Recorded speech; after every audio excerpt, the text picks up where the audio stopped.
আল্লাহ পাক রব্বুল আলামিন মানব জাতির মুক্তির জন্য দিয়েছেন বিশেষ এক কিতাব। ওই কিতাবের নাম কোরআনুল কারীম, কোরআনুল মাজিদ। আল্লাহ পাক রব্বুল আলামিনের দেওয়া আসমানি কিতাব এটা। এই কিতাব এমন কিতাব, যেই কিতাবের মধ্যে বানানো কোনো গল্প কিচ্ছা কাহিনী নয়। যেই কিতাবের মধ্যে জাফর ইকবালদের মতো বানানো কোনো বানরের কাহিনী নয়। আল্লাহ পাক রব্বুল আলামিন এই কোরআনুল কারীম দিয়েছেন মানব জাতির মুক্তির জন্য। মানব জাতির মুক্তির সনদ দিয়েছেন। মানব জীবনের প্রত্যেকটা বিষয় আল্লাহ কোরআনুল কারীমের মধ্যে দিয়েছেন।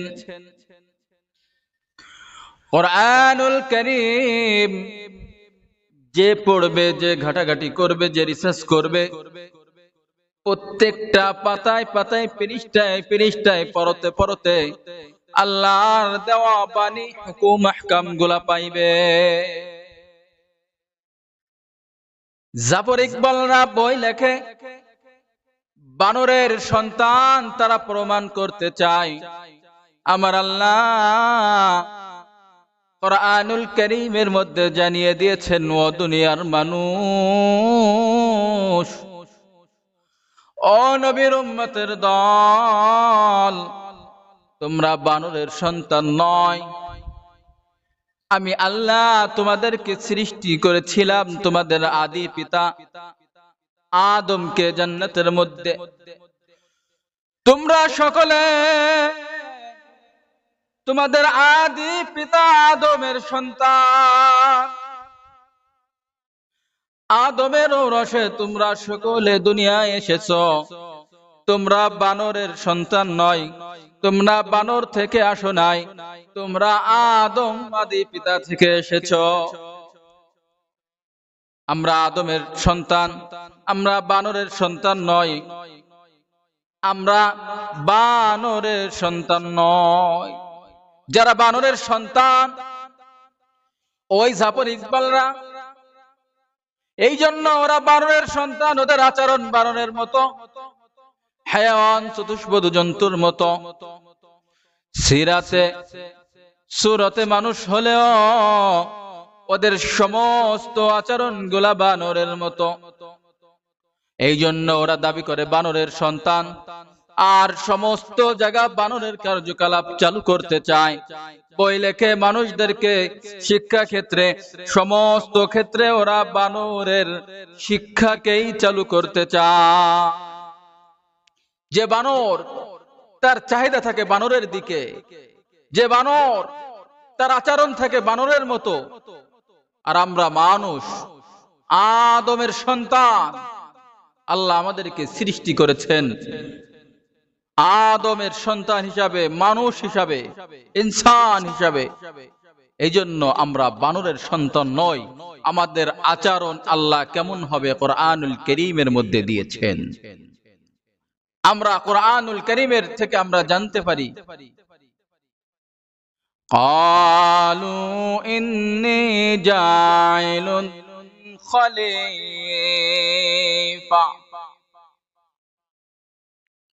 আল্লাহ পাক রব্বুল আলামিন মানুষ পৃথিবীর মধ্যে সৃষ্টি করেছেন। মানুষ হিসাবে আমরা এসেছি। আদম আলাইহিস সালাতু ওয়াস সালাম থেকে আমাদেরকে আল্লাহ সৃষ্টি করেছেন। আমরা আদমের সন্তান, আমরা মানুষ। আমাদের জীবন বিধান আল্লাহ পাক রব্বুল আলামিন দিয়েছেন কোরআনুল কারীমের মধ্যে, ওই মহান গ্রন্থের মধ্যে, আসমানি কিতাবের মধ্যে আল্লাহ দিয়েছেন। আমরা এই জন্য ওই আসমানি কিতাবকে পড়ি, পড়ে পড়ে আল্লাহ দেওয়া বিধানকে আমরা মানার চেষ্টা করি, আমরা মানি এবং মানুষের মধ্যে পৌঁছায় দিন। মানুষকে আল্লাহ যেই বিধান দিয়েছেন কোরআনুল কারীমের মধ্যে। এই জন্যই তো আল্লাহ বলেছেন, তোমরা কোরআনুল কারীম শিখো, তোমরা কোরআনুল কারীম তেলাওয়াত করো, শুদ্ধভাবে তোমরা কোরআনুল কারীম তেলাওয়াত করো, যেইভাবে আমি অবতীর্ণ করেছি আমার প্রিয় হাবিবের উপর। কোরআনুল কারীম তোমরা শুদ্ধভাবে তিলাওয়াত করো, শুদ্ধভাবে পড়ো। এরপরে তোমরা কোরআনের হক আদায় করো, কোরআনের তাফসীর শিখো, ব্যাখ্যা শেখো। কোরআন থেকে তোমরা হুকুম আহকাম গুলা বের করে, খুঁটে খুঁটে বের করে, রিসার্চ করে তোমরা এটার উপরে তোমরা আমল করো, রাষ্ট্র পরিচালনা করো।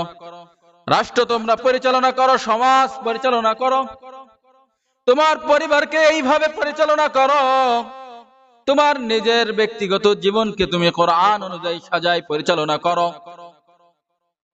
কোরআনকে রিসার্চ করো। আল্লাহ কোরআনকে দিয়েছেন তিলাওয়াত করার জন্য, কোরআনকে দিয়েছেন রিসার্চ করার জন্য। আল্লাহ পাক রব্বুল আলামিন কোরআনকে দিয়েছেন আমল করার জন্য, রাষ্ট্র পরিচালনা করার জন্য, খতম পড়ার জন্য না। কোরআন খতম পড়ার জন্য আল্লাহ দেয়নি, কোরআন দিয়েছে রাজনীতি করার জন্য। কিছু কিছু কুলাঙ্গার আছে, তারা বলে কোরআনুল কারীমের মধ্যে কোনো রাজনীতি নাই, কোরআনুল কারীমের মধ্যে কোনো অর্থনীতি নাই, কোরআনুল কারীমের মধ্যে কোনো সমাজনীতি নাই।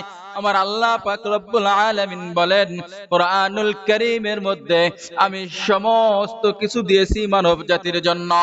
মানব জাতির মুক্তির সনদ হিসেবে আমি কোরআনুল কারীম দিয়েছি, আমি তোমাদেরকে একটা শরিয়াত দিয়েছি। এই জন্যই জাফর ইকবালের সন্তানেরা, বানরের সন্তানেরা কোরআনকে বন্ধ করতে চায়, কোরআনের শিক্ষাকে বন্ধ করে দিতে চায়, কোরআনের শিক্ষাকে তারা দমিয়ে রাখতে চায়। কোরআনের শিক্ষা কিভাবে বন্ধ করা যাবে সেই পলিচি নিয়ে সব সময় কাজ করে। আমার আল্লাহ পাক রব্বুল আলামিন বলেন, ওয়া মাকারু ওয়া মাকারুল্লাহ আল্লাহু খায়রুল মাকিরিন। আয় বানরের সন্তানেরা, তোমরা যতই পলিচি করো, আমি আল্লাহর পলিচি সর্বোত্তম হবে। তোমরা ষড়যন্ত্র করবে, আমি আল্লাহ তোমাদের ষড়যন্ত্রকে নিশ্চিত করে দেব। কোরআনুল কারীমের শিক্ষাকে আমি আল্লাহ টিকিয়ে রাখবো, কোরআনুল কারীমকে আমি টিকিয়ে রাখবো, কোরআনুল কারীমের ধারক বাহকদেরকে আমি দুনিয়ায় টিকিয়ে রাখবো। কোরআনুল কারীমকে যারা ভালোবাসবে আমি আল্লাহ তাদেরকে এই জমিনের মধ্যে টিকিয়ে রাখবো। কোরআনুল কারীম আমি আল্লাহ নাজিল করেছি এবং এটা সংরক্ষণ আমি করব, বিভিন্ন পদ্ধতিতে আমি সংরক্ষণ করব। যে কোরআনুল কারীম আমি দিয়েছি, এই বিভিন্ন ভাবে এই কোরআনকে আমি পৃথিবীর বুকে আমি এটাকে সংরক্ষণ করব। আল্লাহ পাক রব্বুল আলামিন কোরআনুল কারীমের মধ্যে বলেছেন, ইন্না নাহনু নাযালনা যিকরা ওয়া ইন্না লাহু লাহাফিজুন। কোরআন আমি দিয়েছি, কোরআন আমি অবতীর্ণ করেছি, এটা আমি সংরক্ষণ করব। এই জন্য আল্লাহ পাক রব্বুল আলামিন কোরআনুল কারীমকে অবতীর্ণ করার পরে সংরক্ষণ করতেছেন। কোরআনুল কারীম এর এটা মুআজিজা, সেই 1400 বছর আগে অবতীর্ণ হয়েছে, কিন্তু কোরআনুল কারীমের মধ্যে আজ পর্যন্ত কেউ একটা জবর জের পর্যন্ত বিকৃত করতে পারে না। নবীর উম্মতের দল, ও মুমিন মুসলমান, কোরআনুল কারীম বন্ধ করার জন্য, কোরআনের শিক্ষাকে বন্ধ করার জন্য বিভিন্ন ভাবে হয়রানি করা হয়। উলামায়ে কেরামদেরকে বিভিন্ন ট্রেক দেওয়া হয়, মাদ্রাসাগুলা বন্ধ করার জন্য উঠে পড়ে লাগে, ষড়যন্ত্র করে, রাষ্ট্রীয় পৃষ্ঠপোষকতায়, সামাজিক পৃষ্ঠপোষকতায়, আন্তর্জাতিক ষড়যন্ত্র করে, বিভিন্ন ভাবে করে এই মাদ্রাসা শিক্ষাকে বন্ধ করতে চায়, মাদ্রাসা শিক্ষাকে দমিয়ে রাখতে চায়, উলামায়ে কেরামকে দমিয়ে রাখতে চায়। কিন্তু আল্লাহ পাক রব্বুল আলামিন এই মাদ্রাসাকে পৃথিবীর আনাচে কানাচে, কোরআনের শিক্ষাকে পৃথিবীর দিকে দিকে, কোরআনের শিক্ষাকে পৃথিবীর আনাচে কানাচে আল্লাহ পৌঁছে দিয়েছেন। আল্লাহর ওয়াদা অনুযায়ী আল্লাহ পাক রব্বুল আলামিন কোরআনুল কারীমের শিক্ষাকে প্রত্যেকটা জায়গায়, প্রত্যেকটা ঘরে ঘরে কোরআনের দাওয়াতকে আল্লাহ পৌঁছে দিবে। কোরআনুল কারীমের শিক্ষা শুধু এই জামানায় নয়, ওই জামানায়, যেই জামানায় কোরআনুল কারীম অবতীর্ণ হয়েছেন, রাসূলের জামানায় কোরআনের শিক্ষাকে তারা বন্ধ করে দিতে চেয়েছিলেন, কোরআনের শিক্ষাকে তারা বন্ধ করে দিতে চেয়েছিলেন। এই জন্য রাসূলের উপর দমন পীড়ন করা হয়েছিল, সাহাবায়ে কেরামদেরকে অত্যাচার করা হয়েছিল, নির্যাতন করা হয়েছিল, নির্বাসিত করা হয়েছিল, রাসূলকে আবদ্ধ করে রাখা হয়, সাহাবায়ে কেরামদেরকে আবদ্ধ করে রাখা হয়। আবু তালেবের মধ্যে 3 বছর পর্যন্ত আবদ্ধ করে রাখা হয়, খানা পানি কিছুই দিয়েছিল না, অত্যাচার করেছিল। আল্লাহর রাসূল এই শিয়াবে আবি তালেবের মধ্যে খানার অভাবে গাছের পাতা পর্যন্ত খেয়েছিলেন।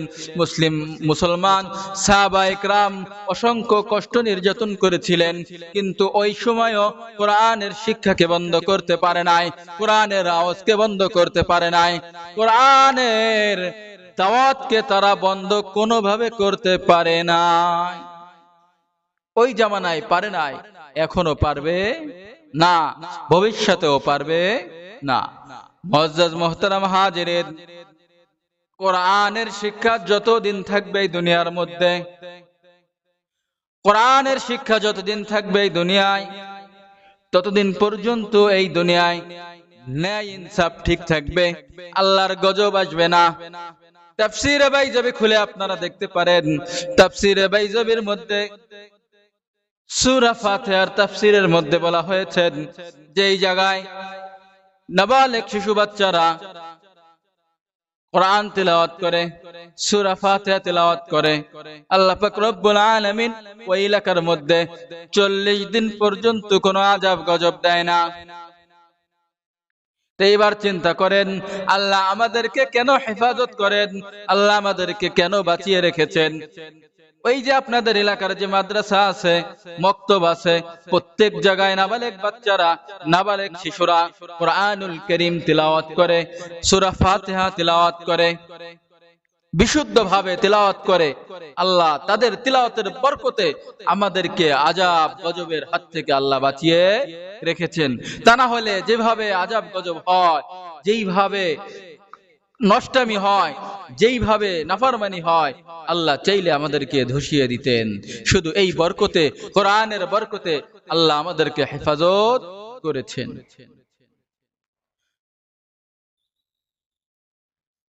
প্রিয় ভাইরা আমার, এই কোরআনুল কারীমের কারণে এই ভারত উপমহাদেশে ইংরেজরা তাদের শাসন ব্যবস্থা ঠিকমতো পরিচালনা করতে পারতেছিল না। তারা তাদের সবচাইতে বড় প্রতিবন্ধক মনে করেছিল মুসলিমদেরকে। মুসলিমরা কেন তাদের শাসন ব্যবস্থার প্রতিবন্ধক হইল? মুসলিমরা কেন আজাদী লড়াই, স্বাধীনতার লড়াই করে, আজাদী আন্দোলন করে? নেতৃত্ব কেন উলামায়ে কেরাম দেয়? তারা গবেষণা করে দেখলো এই কোরআনের শিক্ষার কারণে। এই জন্য তারা তাদের একটা পলিসি নিল, এই কোরআনের শিক্ষাকে বন্ধ করে দিতে হবে, উলামায়ে কেরামদেরকে হত্যা করতে হবে, কোরআন রাখা যাবে না, মুসলিমরা কোনোভাবে কোরআন শিক্ষা করতে পারবে না। এই জন্য তাদের একটা পলিসি হইল, কোরআনের কপি গুলাকে কিনে কিনে জ্বালিয়ে দাও, মাদ্রাসা মসজিদের সম্পত্তি গুলাকে বাজেয়াপ্ত করো, মাদ্রাসাগুলা বন্ধ করে দাও, উলামায়ে কেরামদেরকে হত্যা করে ফেলো। তারই মিশন হিসাবে 2 ইংরেজ সৈন্য তারা বাজার থেকে বাজারে ঘুরে ঘুরে কোরআনের কপিগুলাকে তারা কিনে কিনে সংগ্রহ করে এটা পুড়িয়ে জ্বালিয়ে দিতে লাগলো। এক ব্যক্তি বলল, তোমরা কি করো? বলে, আমরা কোরআনুল কারীমকে জ্বালিয়ে দিচ্ছি যাতে এটা মুসলিমরা পড়তে না পারে, আর এটা না পড়তে পারলে আমাদের বিরোধিতাও করবে না। ওই ব্যক্তি বলল, এইভাবে কোরআনকে মেটানো যাবে না। জিন্দা কোরআন আছে ভারত উপমহাদেশের মধ্যে, তোমরা এই লিখিত কোরআনের কপি মাসহাবগুলো যদিও তোমরা জ্বালিয়ে দাও, সব কপি যদি জ্বালিয়ে দিতেও পারো, জিন্দা কোরআন আছে। আবার তারা কোরআন তৈরি করবে। তারা বলল, জিন্দা কোরআন আবার কেমন? বলল, জিন্দা কোরআন যদি দেখতে চাও, ওই দিল্লির শাহে জামি মসজিদে চলে যাও, দেখবে এখানে জিন্দা কোরআন আছে। ওই দুই সৈনিক চলে গেল দিল্লির শাহে জামি মসজিদে। গিয়ে দিল্লির শাহে জামি মসজিদের ইমাম সাহেবকে বলল যে, আমরা জিন্দা কোরআন দেখতে চাই। জিন্দা কোরআন আবার কেমন? দিল্লির শাহী জামে মসজিদের খতিব সাহেব, ইমাম সাহেব বুঝলেন এরা বলতেছে হাফেজে কোরআনের কথা, হাফেজে কোরআনের কথা বলতেছেন। বলল, এইভাবে তো কোরআন দেখা যায় না, কোরআন শোনাও যায় না, স্পর্শ করা যায় না। জিন্দা কোরআন দেখতে হলে ওযু গোসল করে আসো, গোসল করে পাক পবিত্র হয়ে আসতে হবে। কথা অনুযায়ী ওই দুই ইংরেজ সৈন্য গোসল করে পবিত্র অবস্থায় আসলো। আসার পরে তাদের সামনে এক শিশু বাচ্চাকে উপস্থাপন করা হইল, এইটা জিন্দা কোরআন। এরা অবাক হয়ে জিজ্ঞাসা করলো, এটা আবার জিন্দা কোরআন কিভাবে হয়? দিল্লি শাহে জামে মসজিদের ইমাম সাহেব বললেন, এটাই জিন্দা কোরআন। পুরা কোরআনকে সে হেফজ করেছে, মুখস্থ করেছেন, তার সিনার মধ্যে কোরআনকে সে ধারণ করেছে, সে জিন্দা কোরআন। তাহলে আমাদেরকে একটু তিলাওয়াত করে শোনান। এই মাদ্রাসার শিশু ছাত্র হাফেজ কোরআন তিলাওয়াত করা শুরু করলো। আউযু বিল্লাহি মিনাশ শাইতানির রাজীম। বিসমিল্লাহির রহমানির রহিম।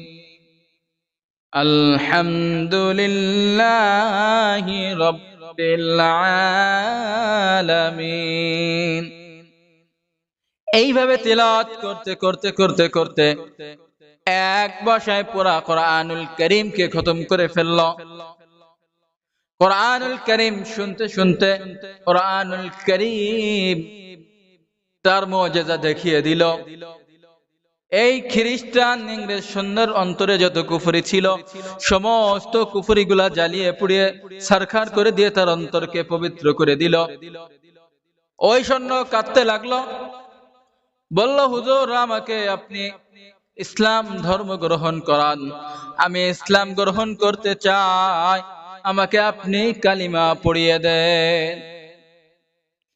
সাথে সাথে পড়ে নিল, আশহাদু আল্লা ইলাহা ইল্লাল্লাহু ওয়াহদাহু লা শারীকা লাহু ওয়া আশহাদু আন্না মুহাম্মাদান আবদুহু ওয়া রাসূলুহু।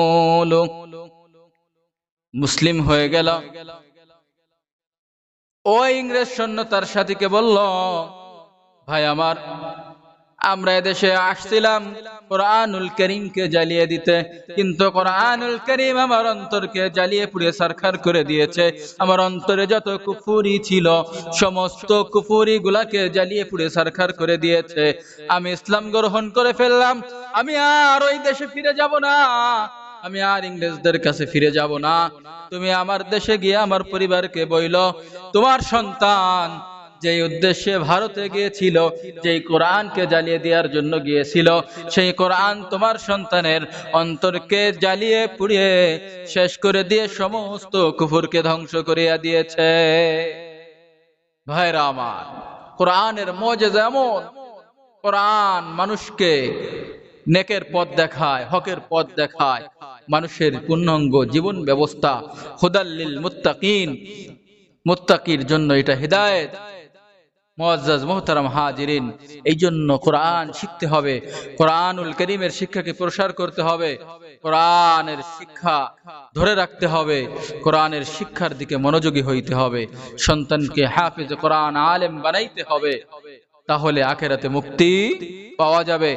দুনিয়ায় যত শক্তি চাক, যেভাবে চাক, কোরআনকে মিটিয়ে দিতে পারবে না।